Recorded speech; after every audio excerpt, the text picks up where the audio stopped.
예, 그러면 이번 시간에 이어서 사생활의 평온에 대한 죄부터 살펴보도록 하겠습니다. 사생활의 평온에 관한 죄에 대해서는 대부분의 판결이 주거 침입죄와 관련된 판결인데 비밀 침해죄와 관련된 특이한 판결이 하나 있어가지고 이 판결문을 하나 보도록 하겠습니다. 자, 이제 이 판결문에서는 키 로그 프로그램을 통해 가지고 알아낸 피해자, 뭐 해킹 프로그램이죠. 해킹 프로그램인데 그 프로그램을 통해서 알아낸 피해자의 아이디 등을 알아낸 경우에 전자기록 등 내용 탐지죄가 성립하겠느냐와 관련된 것들인데 여기서 요 판결문에서 기본적으로 대법원은 전자기록 등 특수매체 기록에 관련된 정의를 갖다가 좀 더 구체적으로 만들어 놨습니다. 주처를 설치를 했는데 여기 보는 것처럼 전자기록 등 특수매체 기록이라고 하는 것은 뭐 일정한 저장 매체의 전자적 방식이나 자기적 방식, 방기술 등 이에 준하는 방식의 저장된 기록을 의미한다라고 하면서 이와 관련돼 가지고 전자기록 등 특수매체 기록이 어떤 것들이고 어떤 의미로 형법에 입법됐는지를 쭉 이제 언급한 겁니다. 그러면서 자 전자기록 등 특수매체 기록을 위 각 범행의 행위 객체로 신설 추진한 입법 취지 전자기록 등 내용 탐지죄의 보호법이니까 침해 행위의 태양 및 가벌성 등을 비춰볼 때, 자, 이 사건에서 말하는 이 아이디 등은 전자적 방식에 의하여 피해자의 노트북 컴퓨터에 저장된 기록으로 형법 326조 2항의 전자기록 등 특수매체 기록에 해당한다는 겁니다. 자, 그렇기 때문에 원심은 이제 이 아이디 같은 경우는 전자기록 등 특수매체 기록이 아니라고 했는데 이거는 전자기록 등 특수매체 기록에 해당한다 아이디라고 하는 것들은 뭐 그런 의미로 여러분들이 판단하면 될 것 같고 그러면 이제 이 사안에서 기본적으로 요 피고인은 그럼 이 아이디 등이 전자기록 등 특수매체 기록에 해당한다고 보더라도 하더라도 봉함 기타 비밀 장치가 되어 있지 아니한 것은 이를 기술적 수단을 동원해서 알아냈다 할지라도 전자기록 등 내용 탐지자가 성립하지 않는다는 거예요. 그러니까 이 사람은 어떻게 했냐면은 자, 이 피고인 이제 요것이 이제 사안인데 이 피고인이 사무실에서 직장 동료의 노트북에다가 뭐 스파이 텍터라고 하는 이제 키 로그 프로그램을 몰래 설치했어요. 몰래 설치한 다음에 이 사무실 직장 동료가 노트북에다가 뭐 이렇게 입력을 하게 되면은 그 입력한 것이 이 스파이 텍터라고 하는 이 프로그램에 의해서 입력한 그 내용들이 그대로 피고인한테 전송되도록 하는 프로그램입니다. 자, 그러니까 이 피고인은 뭐냐? 이 키로그 프로그램을 통해서 피고인은 위 프로그램을 사용함으로써 피해자가 네이트온, 카카오톡, 구글 계정에 접속하는 과정에서 컴퓨터 키보드에 입력한 이 사건 아이디 등을 알아내는 사실을 알 수 있다. 그러니까 피해자가 뭔가 아이디를 입력하면 그 입력한 아이디가 그대로 이 사람이 심은 이런 스파이웨어 아니면 뭐 스파이텍터라고 하는 프로그램을 통해 가지고 그런 아이디를 입력한 자체가 여기에 입력돼 가지고 바로 피고인한테 전송되도록 한 거예요. 자, 근데 이렇게 된 것이 과연 형법 316조 2항에서 말하는 전자기록 등 봉함 기타 비밀 장치한 전자기록 등 특수매체 기록을 알아낸 것이냐와 관련돼 가지고 이것은 기본적으로 여기 보는 것처럼 아이디 등은 특수매체 기록에 해당하는데 여기 보는 것처럼 노트북 자체에 비밀 장치가 된 것으로 볼 수 없는 이상 이 사건 아이디 등을 위 프로그램을 이용하여 알아냈다 할지라도 전자기록 등 내용 탐지자가 성립하지 않는다고 본 겁니다. 그렇기 때문에 이 사건 자체는 뭐냐? 이 피해자가 노트북에 어떤 비밀번호를 걸어놓거나 어떤 비밀 장치를 했냐? 그것도 아니라는 얘기예요. 노트북 화면에 보면은 피해자의 노트북 컴퓨터 그 자체에는 비밀번호나 화면 보호기 등 별도의 보안 장치가 설정되어 있지 않았다는 것입니다. 그러므로 기술적 수단을 통해서 피해자의 아이디를 알아냈지만은 그 노트북 자체가 봉함 등 비밀 장치한 것이 아니기 때문에 여기서 말하는 316조 2항에서 말하는 전자기록 등 내용 탐지죄가 성립하지 않는다고 판단한 겁니다. 그런 의미로 여러분들이 관련된 내용들을 파악해 두시면 될 것 같고 주거 침입죄와 관련돼 가지고는 최근에 뭐 2021년 9월 9일 날 주거 침입죄에 있어서의 어떤 그 침입의 의미를 대법원이 전원합차 판결을 통해 가지고 바꿨죠. 그러니까 침입이 주거자의 의사에 반하는 들어가는 것이다라고 하는 기존의 견해를 사실상의 평온을 해치는 방법으로 들어가는 것이 침입이다라고 해가지고 주거 침입죄에서 침입의 개념을 대법원이 전원합차 판결을 바꾼 이후에 뭐 계속 관련된 판결들이 이제 나오고 있는데 여기 보는 것처럼 자, 어, 범죄의 목적으로 공공장소에 출입한다. 자, 과거 같은 경우는 이제 범죄의 목적을 가지고 공공장소에 출입한 경우 그런 경우 이 추정적 의사에 반하기 때문에 주거 침입자가 성립한다 그랬는데 이제는 주거 침입자 성립하지 않는다고 판결이 바뀐 거예요. 요 판결은 6월 16일에 선고됐지만은 실제로 보면 이 판결이 선고되기 전엔 2022년 3월 14일 날 3월 24일 날 전납자 판결을 통해 가지고 전압의 판결입니다. 범죄 목적으로 공공장소에 출입한 경우라도 이제는 주거 침입자가 성립하지 않는다고 판결한 겁니다. 여러분들이 알고 있는 흔히 말하는 초원 복국집 사건과 거의 똑같은 케이스인데 그때는 주거 침입을 인용한 이유가 관리자의 추정적 의사에 반하기 때문에 주거 침입의 범죄 목적으로 들어간 것이 관리자의 추정적 의사에 반하기 때문에 주거 침입이라고 봤는데 이제는 뭐다? 이제는 침입이라고 하는 것은 사실상 평온을 해치는 방법으로 들어가지 않았다면 침입이 성립하지 않는다는 겁니다. 그렇기 때문에 여기 쭉 관련돼 가지고 내용들을 보시면은 침입이란 여기 보는 것처럼 침입이란 사실상의 평온 상태를 해치는 행위탕으로 주거에 들어가는 것을 의미한다. 자, 그다음에 관련돼 가지고 이거 관련돼 가지고 쭉 내용을 보면은 뭐 여기 보는 것처럼 거주자의 의사에 반하는 사실상의 평온 상태를 해치는 행위탕인지를 평가할 때는 어 거주자의 의사를 고려해야 되겠지만 그거는 옛날처럼 절대적 기준이 아니라 이제는 고려해야 할 요소 중 하나일 뿐이다. 행위자 거주자의 의사는. 그렇기 때문에 주된 평가 요소는 될 수 없다는 겁니다. 그러므로 침입 행위가 해당하는지는 거주자의 의사에 반하는지가 아니라 바로 여기 보는 것처럼 사실상의 평온 상태를 해치는 태양으로 이제 따라 판단해야 된다. 그렇기 때문에 이거 관련돼 가지고 뭐 반대견도 쭉 있지만은 여기 보는 것처럼 일반 출입이 허용된 음식점에 영업주의 승낙을 받아 통상적인 출입 방법으로 들어갔다면 특별한 사정이 없는 한 주거 침입에서 규정하는 침입 행위에 해당하지 않는다는 겁니다. 설령 범죄 목적 등으로 들어갔기 때문에 범죄 목적을 알았다면 이 관리자가 출입을 허용하지 않았을 것이라는 사정이 있다 할지라도 그것은 사실상의 평온 상태를 해치는 방법으로 음식점에 들어갔다고 평가할 수 없기 때문에 주거 침입 행위가 성립하지 않는다라고 이제 대법원이 판결한 겁니다. 그렇기 때문에 2021년도 9월 9일 날 대법원이 전납자 판결을 통해서 침입의 개념을 바꿨고 그 침입의 개념을 바꾼 이후에 작년에 2022년 관련돼 가지고 3월 24일 날 전화를 통해 가지고 초원복국집 사건과 관련된 그동안의 판결들을 바꾸면서 전납자 판결을 바꾼 내용이다. 그렇기 때문에 이 판결을 이 3월 22일 날 나왔기 때문에 이 판결을 전제로 당연히 이 위에 보는 것처럼 범죄 목적으로 공공장소 출입한 경우 이제 주거 침입자가 성립하지 않는다라고 하는 거기 때문에 뭐 요 판결보다는 여러분들이 뒤에 나오는 전화유착 판결을 근데 의미 있게 보면 될 것 같습니다. 자, 근데 또 중요한 거는 이게 범죄 목적이 없이 들어간 범죄 목적으로 들어간 경우가 아니라 이렇게 범죄 목적 없이 들어갔어요. 근데 들어갈 때 상대방한테 동의를 범죄 목적이 없이 기망에 의해서 동의를 받았다는 겁니다. 자, 이 기망에 의한 동의를 받은 경우 이것이 주거 침입자 성립할 수 있냐와 관련돼 가지고 대법원이 그동안 없었던 부분인데 그런 부분에 대해서 이제 대법원이 주거 침입자 성립하지 않는다. 왜냐면 범죄 목적이 없었고 그다음에 기망에 의한 동의를 받았다. 그럼 기망에 의한 동의, 주거 침입자의 동의는 뭐요? 이건 양해잖아요. 우리가 일반적으로 피해자 성능이 아니라 양해를 보는데 양해에선 양해의 하자가 있더라도 이것은 뭐 주거 침입죄의 구성권 형성을 부정하기 때문에 이 기망에 의해서 동의라고 하는 양해를 얻은 경우에도 역시 그것은 주거 침입자가 성립하지 않는다라고 판결한 거기 때문에 그런 내용으로 여러분들이 2020년 4월 28일 날 선고된 것과 14일 날 판결 선고된 거 뭐 두 가지 케이스를 여러분들이 같이 보시면 될 것 같습니다. 그러니까 요 판결에서는 핵심적인 사항이 뭐냐? 핵심적인 사항이 과연 범죄 목적 없이 들어갔느냐 그랬을 때 범죄 목적이 없다는 거는 뭐냐면은 그러니까 요 사안 같은 경우는 뭐 이제 방송국 PD라든가 방송국 사람들이 어 교도소에 수용돼 있는 수용자를 인터뷰하러 들어가면서 기본적으로 "우리는 카메라가 없다."라고 하고 접견실에서 인제 접견을 하면서 카메라로 찍은 사안이에요. 그랬을 때 공무원들이 "카메라가 있느냐."고 물어봤을 때 카메라가 없다고 거짓말을 한 거죠. 기망을 한 거죠.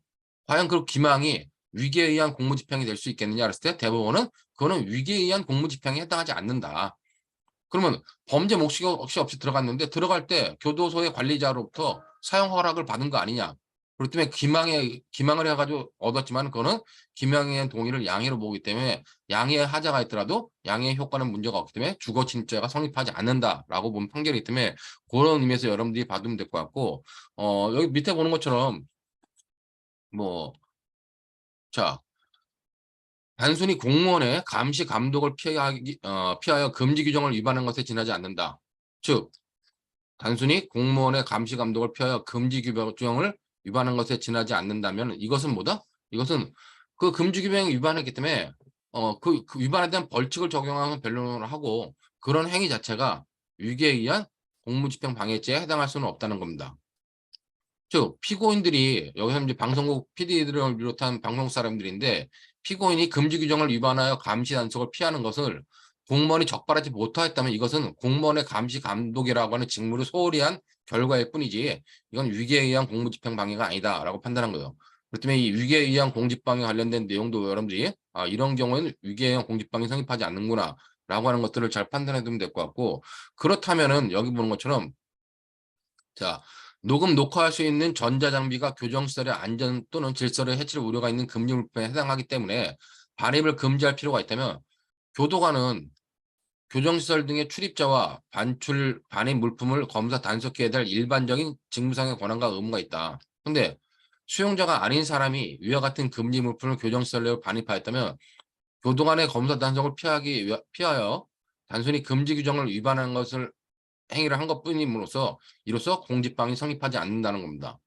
그러면 이제 여러 사람이 주거 침입했기 때문에 폭처법상의 공동 주거 침입이 되겠죠. 그러면 이와 관련돼 가지고 과연 공직방위 성립할 수 있겠냐, 아니 뭐 주거 침입죄 성립할 수 있냐 관련돼 가지고 대법원이 판단한 것처럼 자 행위자가 관리자의 승낙을 받아 건조물에 들어갔으나 범죄 등을 목적으로 한 출입이거나 아니면 관리자가 행위자의 실제 출입 목적을 알았다면 출입을 승낙하지 않았을 것이라는 사정이 인정되는 경우 행위자의 출입 행위가 건조물 침입죄에서 규정하는 침입 행위에 해당하려면 출입하려는 건조물 등의 형태와 용도, 성질, 외부인에 대한 출입의 통제 관리 방식과 상태, 행위자의 출입 경위와 방법 등을 종합적으로 고려해서 자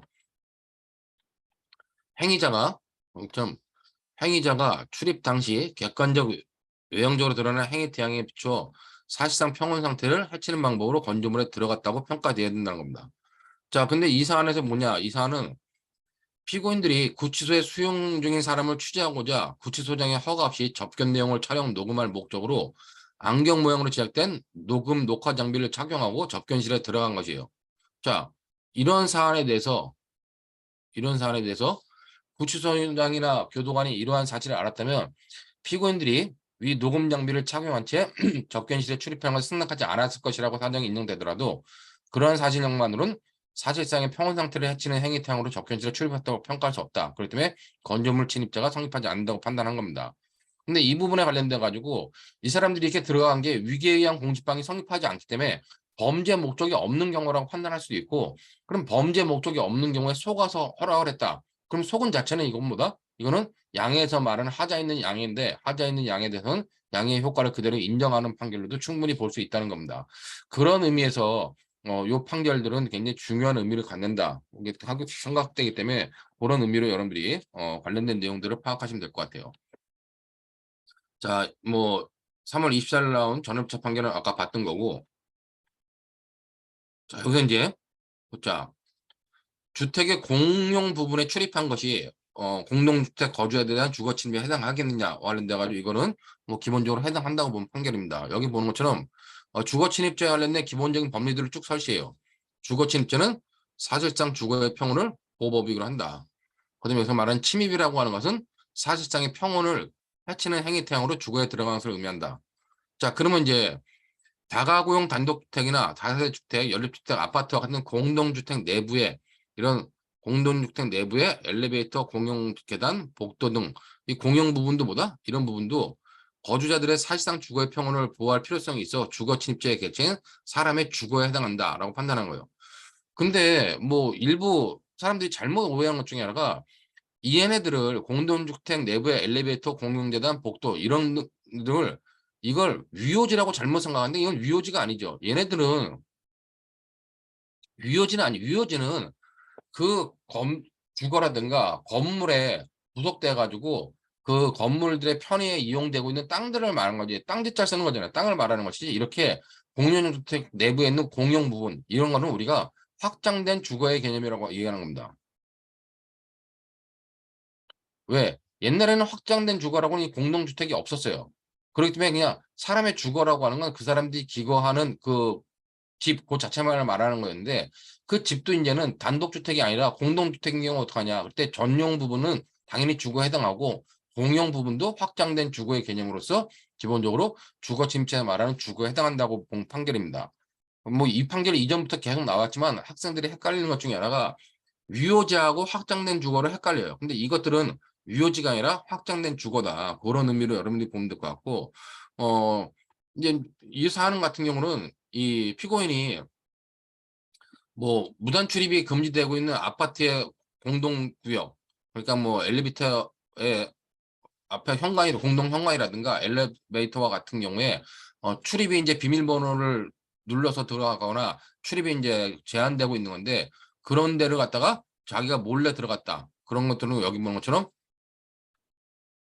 그 출입 목적 및 경위, 출입의 행위 태양과 시간 등을 종합하여 고려할 때 공동주택 거주자의 사실상 주거의 평온을 해치는 행위 태양으로 볼 수 있는 경우라면 공동주택 거주자에 대한 주거 침입에 해당할 것이다. 그렇기 때문에 관련돼 가지고 피고인이 이제 교제하다가 헤어진 피해자의 주거가 속해 있는 아파트 동의 출입구에 설치된 공동 출입문에 피해자나 다른 입주자의 승낙 없이 비밀번호를 입력하는 방법으로 아파트의 공용 부분에 출입했어요. 과연 이것이 주거 침입죄로 판단될 수 있겠느냐? 사실상 뭐 비밀번호를 입력하고 들어갔기 때문에 사실상 평온을 해치는 방법으로 들어간 것이 아니지 않느냐라고 판단하는데 대법원은 이런 경우에 뭐 공용물에 출입한 자체가 입주자의 승낙 없이 비밀번호를 누른 것이 공동 주거자들의 사실상의 평온을 해치는 것이라 판단해 가지고 주거 침입죄가 성립한다고 본 판결입니다. 그렇기 때문에 고런 내용들을 여러분들이 좀 정리해 두면 될 것 같고 다음으로 재산범죄와 관련된 판례들이 몇 가지 나왔는데 특이한 판례로서 인제 절도죄와 사기죄의 구별이 문제된 사건이에요. 자 우리가 일반적으로 여기 보는 것처럼 절도죄 특히 청약절도 같은 경우와 사기죄를 구별하는데 가장 핵심적인 기준이 뭐냐. 청약절도는 기본적으로 상대방의 처분 행위가 없는 거죠.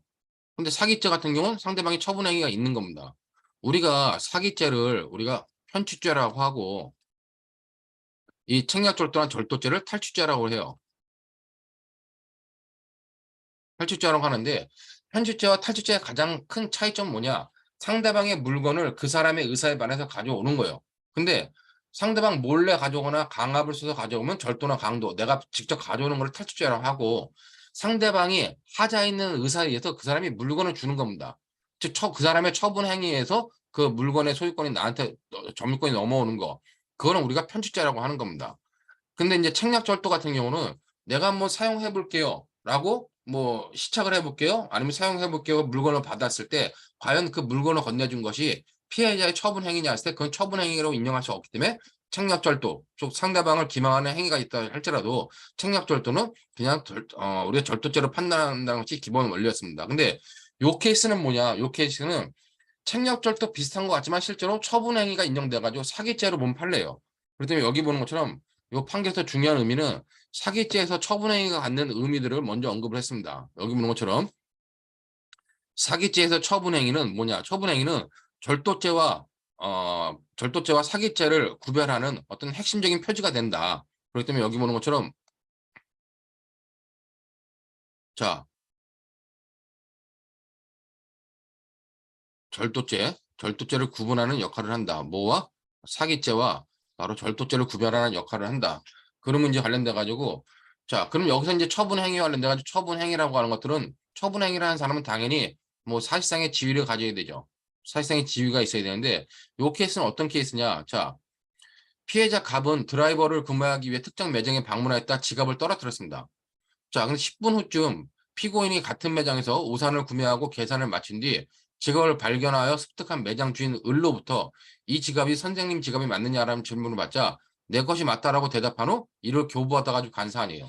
자, 여기서 이제 피해자는 갑과 피해자는 갑이고 처분행위를 한 사람은 을입니다. 근데 이와 관련돼 가지고 이 피고인이 이 매장 주인인 을이 손님이 흘리고 간 지갑을 보고 피고인한테 "이거 선생님 지갑 맞습니까?" 그랬더니만 피고인이 "아 예 내 지갑이 맞습니다."라고 가져간 겁니다. 그랬을 때 이 피해자가 흘리고 간 지갑을 갑이 처분 행위를 했는데 그 처분할 지위에 있느냐? 처분할 지위에 있는 거고 결국 피고인의 기망 행위로 인해서 즉 지갑이 선생님 것 맞느냐 했을 때 내 것이 맞다라고 대답하면서 기망행위를 했고 그 기망행위에 의해서 이 처분행위자인 을이 처분행위를 한 것이고 그렇기 때문에 손해가 피해자한테 발생한 것이다. 그렇기 때문에 사기죄에서 말하는 기망, 착오, 처분행위, 그다음에 재물이나 재산상 이익의 이전이라고 하는 그 사기죄 성립 요건이 모두 다 인정되는 것이다. 그렇기 때문에 을의 행위, 즉 매장 주인의 행위는 사기죄에서 말하는 처분행위에 해당한다. 그다음에 피고인의 행위를 절체행위로 평가할 수 없다는 이유로 이것을 사기죄로 주의적 공소사실을 절도로 했는데 주의적 공소사실은 무죄로 판단하고 예비적 공소사실인 사기죄 부분을 유죄로 인정했어요. 원심이요. 그럼 원심의 판단은 맞다는 겁니다. 그렇기 때문에 여러분들이 이 케이스 같은 경우는 책략절도와 구별을 해야 돼요. 앞에서 봤던 책략절도와는 구별을 명확히 해야 된다. 이거는 시험에 내기 참 좋은 케이스죠. 일반적인 책략절도는 절도죄가 되는데 요거는 피해자의 물건을 갖다가 넘겨준 매장 주인의 행위를 과연 처분행위로 인정할 수 있느냐 했을 때 처분행위로 인정할 수 있고 처분권자의 지위도 인정할 수 있기 때문에 처분행위를 인정해가지고 사기죄로 본 판결이기 때문에 그 내용 부분을 여러분들이 잘 판단해 두면 될 것 같습니다.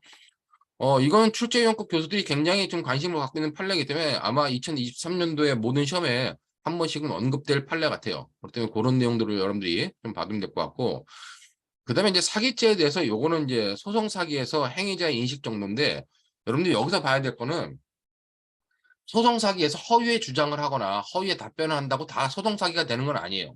그렇기 때문에 소송 사기에서 여러분들이 반드시 언급해주고 써야 될 거는 소송 사기라고 하는 허위의 주장을 한다는 것에 대한 행위자의 어떤 인식과 의사가 있었느냐라고 하는 것들을 명확하게 봐야 된다는 겁니다. 자, 피고인이 범행을 인정하는 경우 외에는 자, 소송상의 주장이 사실과 다름이 객관적으로 명백하거나 피고인이 소송상의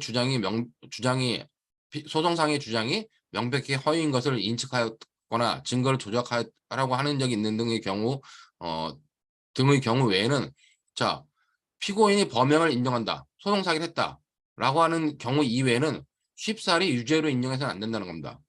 피고인이 범행을 인정하는 경우는 뭐야? 이건 내가 소송 사기를 했다고 자백하는 거기 때문에 이때는 소송 사기를 인정하지만 나머지 부분들, 즉 여기 보는 것처럼 소송상의 주장이 사실과 다름이 객관적으로 명백하거나 피고인의 소송상의 주장이 명백히 허위인 것을 인식하였거나 근거를 조작하려고 하는 흔적이 있는 등의 경우, 자, 이런 경우 외에는 쉽게 소송사기를 인정하면 안 된다는 겁니다. 그러면 소송사기로 인정될 수 있는 경우가 뭐냐? 소송사기로 인정될 수 있는 경우, 첫 번째, 피고인이 인정하는 경우, 그다음에 소송상의 주장이 사실과 다름이 객관적으로 명백한 경우, 그다음에 세 번째, 피고인의 소송상 주장이 명백히 허위인 것을 인식하였거나 증거를 조작하라는 흔적이 있는 경우 등에만 소송사기를 인정해야 된다는 겁니다. 그렇기 때문에 관련돼 가지고 여기 보는 것처럼 소송사기가 성립하기 위해서는 주장하는 채권이 존재하지 않는다는 것만은 부족하고, 자, 그 주장이 잠깐만요. 이거는 색깔을 바꿔가지고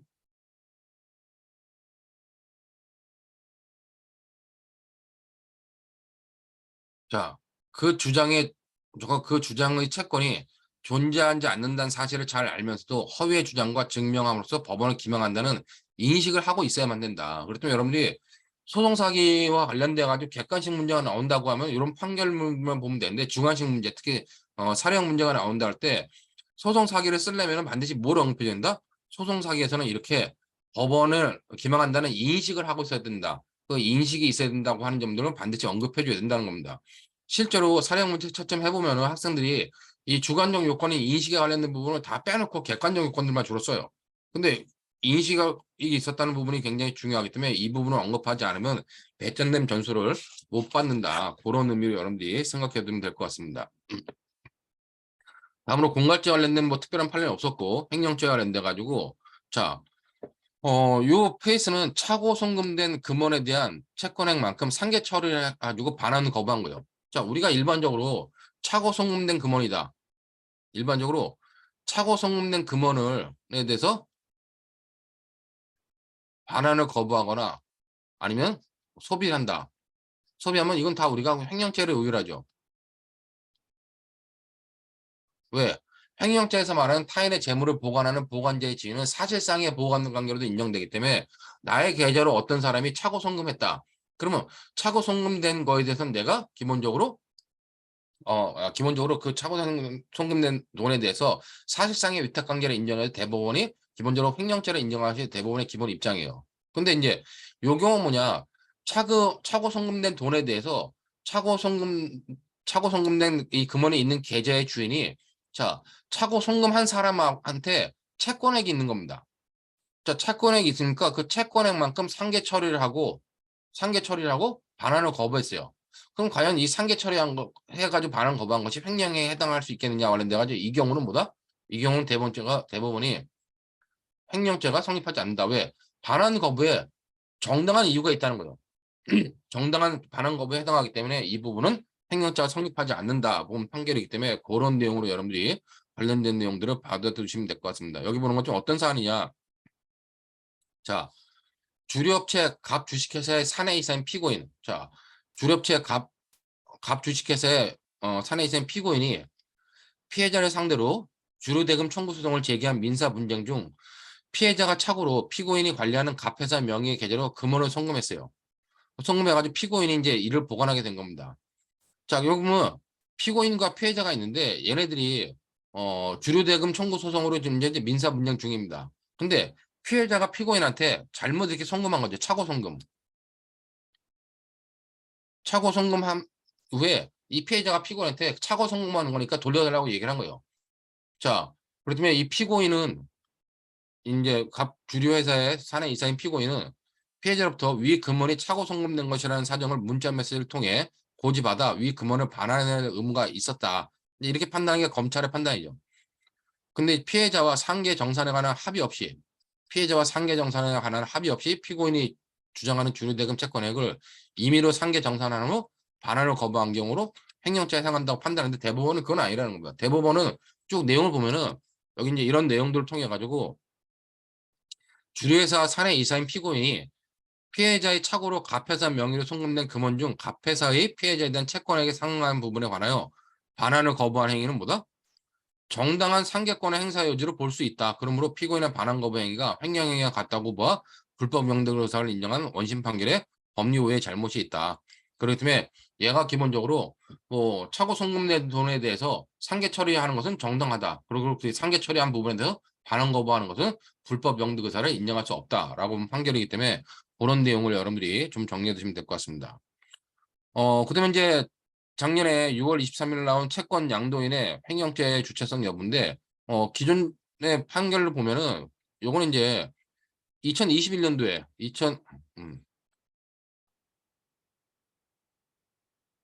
2021년인가요? 20년인가 12월에 관련돼 가지고 채권 양도 담보에 있어서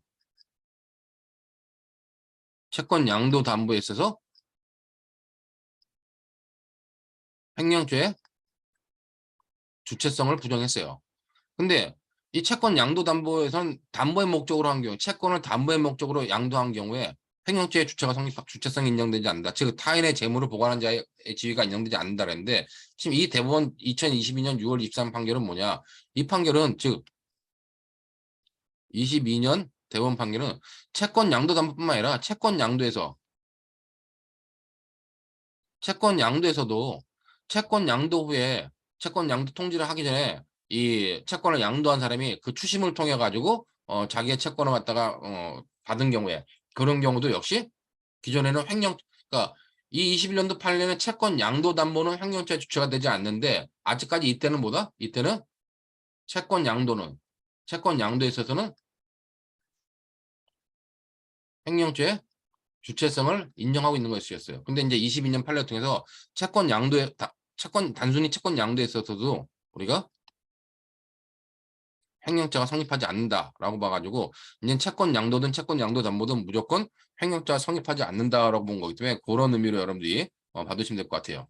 뭐 밑에 판결은 쭉 나오지만 판결문을 여러분들이 읽어보시면은 왜 채권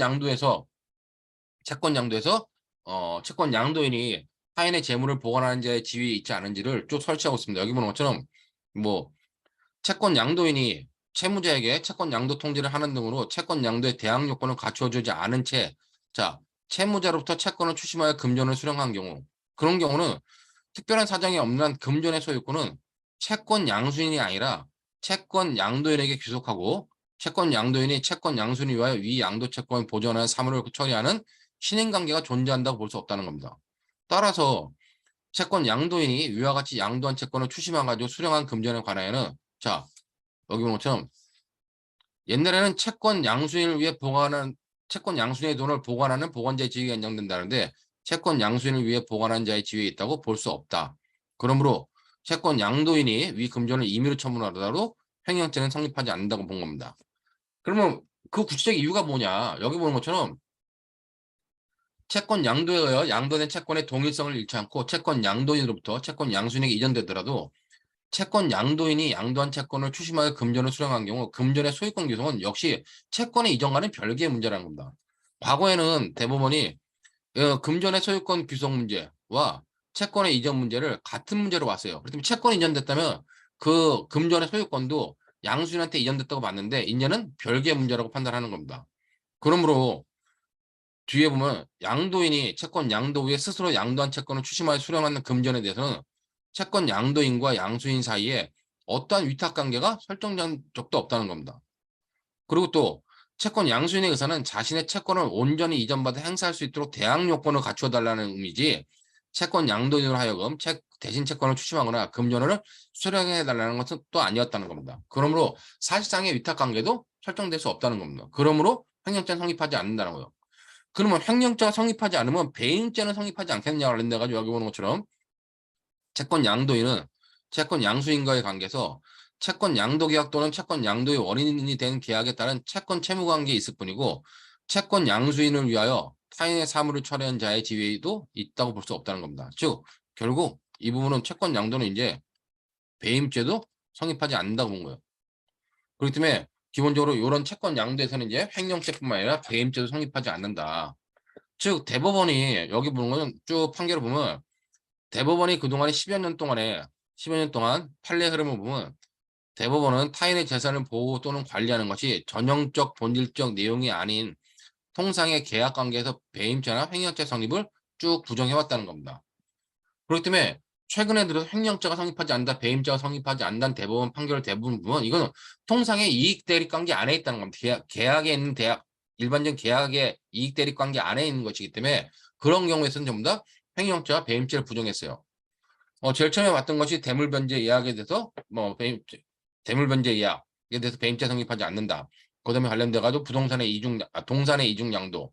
그다음에 최근 쭉 나왔던 뭐 등록된 동산 아니면 일반 동산에 관련된 것들 이중 저당 이런 것들 전부 다 우리가 이제 통상의 이익 대립 관계 내에 있기 때문에 타인 사물을 처리하는 자라든가 타인의 재물을 보관한 자에 있다고 보지 않은 겁니다. 결국은 이렇게 대법원의 입장을 보면은 결국 여기 보는 것처럼 밑에 보는 것처럼 채권 양도인이 채권 양도를 통지하기도 전에 채권 자체를 제3자에게 처분 환가하여 배임죄로 기소된 경우에 무죄라고 판단했다는 거죠.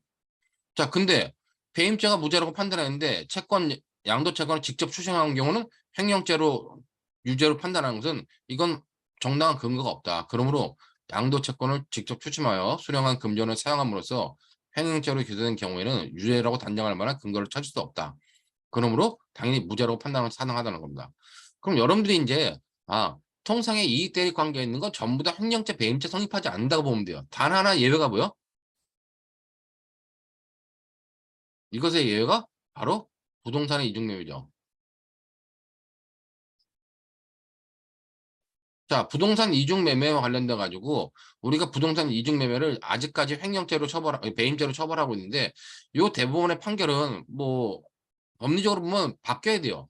뭐 이런 내용과 봤을 때 부동산의 이중매매만 특별 취급한다고 하는 만한 법리적 근거가 없다는 겁니다. 물론 대법원은 그렇게 부동산 이중매매를 배임죄로 처벌하지 않으면은 뭐 사회적으로 보호할 방법이 없다라고 판단하지만 나머지들도 다 똑같다는 의미입니다. 그렇기 때문에 지금 부동산 이중 매매에 대해서만 배임죄로 처벌하고 나머지 부분은 거의 모든 것이 최근에 2020년부터 21년, 22년 사이에 대부분의 횡령죄와 배임죄가 성립하지 않는 것으로 판단했기 때문에 그런 내용들만 여러분들이 잘 정리해 두시면 될 것 같습니다.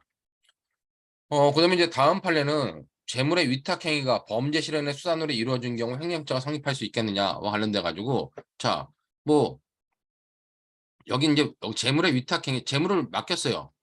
재물을 맡겼는데 맡기는 이유가 뭐냐? 범죄 실현의 수단으로서 이루어진 경우라는 겁니다. 여기서 말하는 범죄 실현의 수단은 뭐냐? 투자자가 이 사무장병원에 대해서 사무장병원에 투자를 한 겁니다. 이렇게 투자를 했는데 이 사무장병원을 관리하는 사람이 이 위탁물을 투자 관련된 위탁물을 소비한 경우에 과연 그것이 횡령죄가 성립하느냐? 횡령죄가 성립하지 않는다는 겁니다. 즉 여기 보는 것처럼 재물의 위탁행위가 범죄의 실행행위나 준비행위 등과 같이 범죄의 실현의 수단으로서 이루어진 경우, 즉 사무장병원에 투자된 경우는 뭐다? 그 행위 자체가 처벌 대상인지와 상관없이 그러한 행위를 통해 형성된 위탁관계, 뭐 사실상의 위탁관계에 인용될 수 있지만 그렇게 형성된 위탁관계는 횡령죄로 보호할 만한 가치가 있는 신임에 의한 것이라고 신임에 의한 것이 아니라고 보면 타당하다. 그렇기 때문에 기본적으로 이건 사실상의 위탁관계가 있을 수 있겠지만 형법이 보호할 만한 신임관계가 아니기 때문에 횡령죄가 성립하지 않는다고 본 거예요. 뭐 밑에 사안을 적어놨는데 사안 자체를 보시면은 결국 사무장병원에 관련된 사안입니다. 즉 피고인이 어떻게 했냐? 피고인이 노인 요양병원 설립에 필요한 투자금 명목으로 피해자한테 공소의 일로부터 3천만 원을 성금받아 피해자를 위해 보관하던 중 이 사건 금액을 피고인이 자기의 개인 채무에 사용하여 횡령죄로 기소된 사안입니다. 대법원은 이런 경우에 사무장병원은 관련된 위탁관계는 보호할 가치가 없다. 형법상 보호할 대상이 아니기 때문에 횡령죄도 성립하지 않는다라고 판단한 거예요. 여러분들이 우리가 업무방해죄를 공부할 때 업무방해죄에서 업무라고 하는 자체는 형법상 보호할 가치가 있어야 되는 업무죠. 그러니까 업무상 뭐 과실치사상죄에서의 업무는 이것이 적법한 업무냐 아니면 적법하지 않은 업무냐와 상관없이 사람의 생명 신체와 관련된 업무라고 봤는데 업무방해죄에서 업무는 이거는 보호의 객체, 보호법이기자 행위의 객체이기 때문에 이거는 형법적으로 보호할 가치가 있어야 된다. 그러면서 업무방해죄에서 뭐 적법하지 않은 업무, 형법이 보호할 필요가 없는 업무의 대표적인 것이 성매매 업무, 그 다음에 사무장병원의 사무장 약국의 업무, 그다음에 공인중개사의 공인중개사 자격증이 없는 사람의 공인중개사 업무, 이런 것들은 형법이 보호할 만한 업무가 아니라고 봤는데 그런 것과 같은 취지로서 횡령죄에서의 보호할 만한 횡령죄에서 형법이 보호할 만한 위탁관계는 최소한 이 사무장병원 같은 것들은 보호할 대상이 아니다라고 본 판결입니다. 뭐 그런 의미로 여러분들이 봐두시면 될 것 같고 그다음에 이제 배임죄도 역시 전원합차 판결로 연말에 나왔는데 이거는 기존에 관련된 내용들을 쭉 정리한 것뿐입니다. 그러니까 배임죄 관련돼 가지고 이것들을 보면은 여기 보는 것처럼 배임죄에서 타인의 사물을 처리하는 자라면 기본적으로 자 여기 보는 것처럼 타인의 재산 관리에 관한 사무의 전부 일부를 타인을 위해 대항하는 경우와 같이 자 당사자 관계의 전형적 본질적 내용이 통상의 계약에서 이익 대립 관계를 넘어서 그들 사이의 신임에 기초하여 타인의 재산을 보호 또는 관리하는 것이어야 된다는 겁니다. 자, 그러면 이런 관계가 뭐냐? 그럼 당사자의 관계의 전형적 본질적 내용이 통상의 계약에서 이익 대립 관계를 넘어서지 않고 이익 대립 관계 안에 있다면 어떻게 해요? 이익 대립 관계 안에 있다면 그거는 타인의 사무를 처리하는 자를 볼 수 없다는 거예요.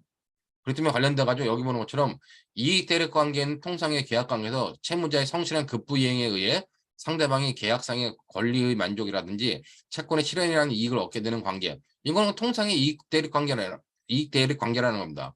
그다음에 계약의 이행 과정에서 상대방을 보호하거나 배려할 부수적인 의무가 있다는 것만으로는 채무자를 통상의 이익 대립 관계이기 때문에 이거는 기본적으로 타인 사무 처리자라고 볼 수 없다는 겁니다.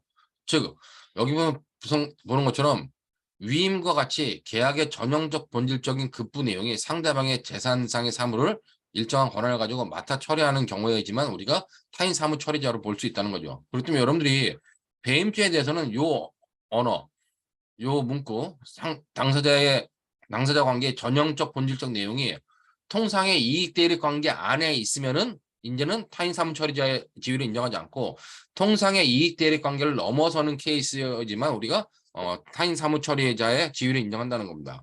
뭐 여기 관련돼 가지고 이제 쭉 내용을 보면 자 채무자가 금전 채무를 담보하기 위해 자기 소유의 동산을 채권자에게 양도하기로 약정하거나 양도담보로 제공하기로 한 경우에도 마찬가지다.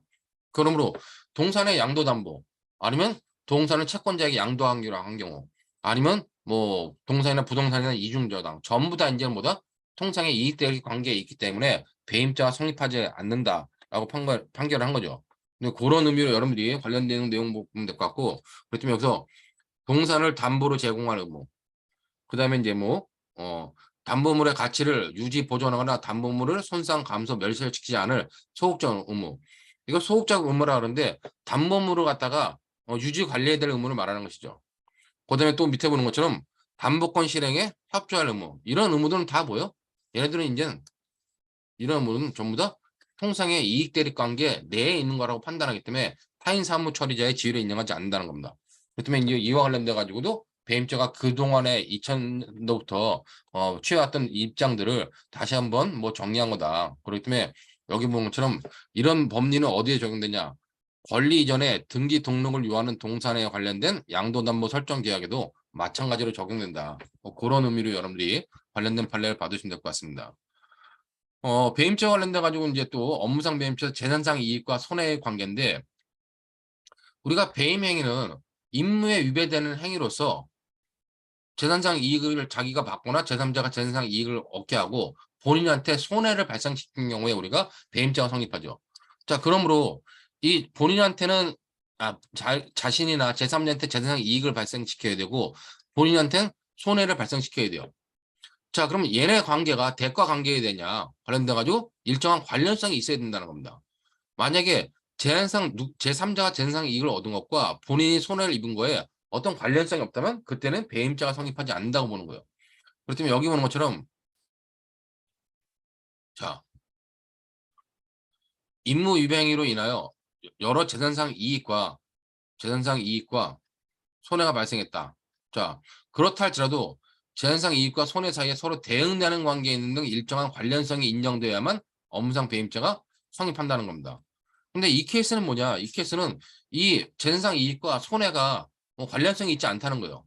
이 사건의 공소 사실을 보면은 이거 보면 어떤 이제 자치단체장이 이 사건 위원회의 재산을 유지 및 보존 관리해야 할 업무상 임무가 있는 피고인이 정당한 이유 없이 무슨 축협에 예치된 정기예금을 중도 해지한 후에 그 임무위반으로 인하여 이 사건 위원회의 만기 이자 중 지급받지 못하게 된 상당 금액의 재산상손해 발생하였고 자 축협에 예금돼 있던 정기예금을 중도 해지한 다음에 그걸 어디다 이체했냐 농협이 무슨 농협이 재배치받은 예금을 운용할 수 있도록 했다는 겁니다.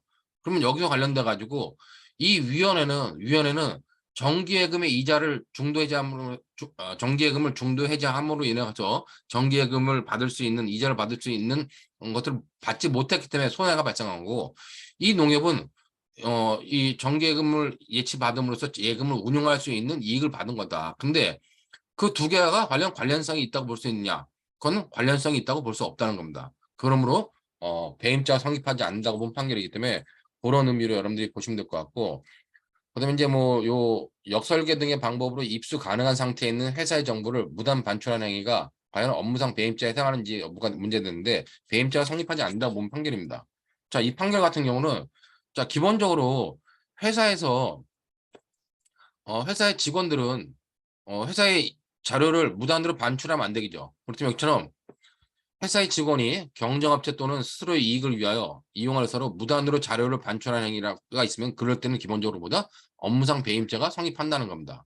근데 회사 직원이 뭐 경쟁업체 또는 스스로의 이익을 위하여 자료를 무단 반출했는데 무단으로 자료를 반출한 행위와 관련돼 가지고 그럼 그 무단 반출한 자료가 과연 뭐 이 비밀 유지 조치를 취하지 아니한 채 판매 등으로 공개된 제품의 경우 역설계 등을 통한 정보 획득이 가능하다는 사정만으로 그 정보가 불특정 다수에게 공개되는 것을 단정할 수 없지만은 상당한 시간과 노력, 비용을 들이지 않고도 통상적인 역설계 등의 방법으로 쉽게 입수 가능한 상태에 있는 정보라면 그 보유자를 통하지 않고서도 통상 입수할 수 없는 정보에 해당한다고 보기 어렵다.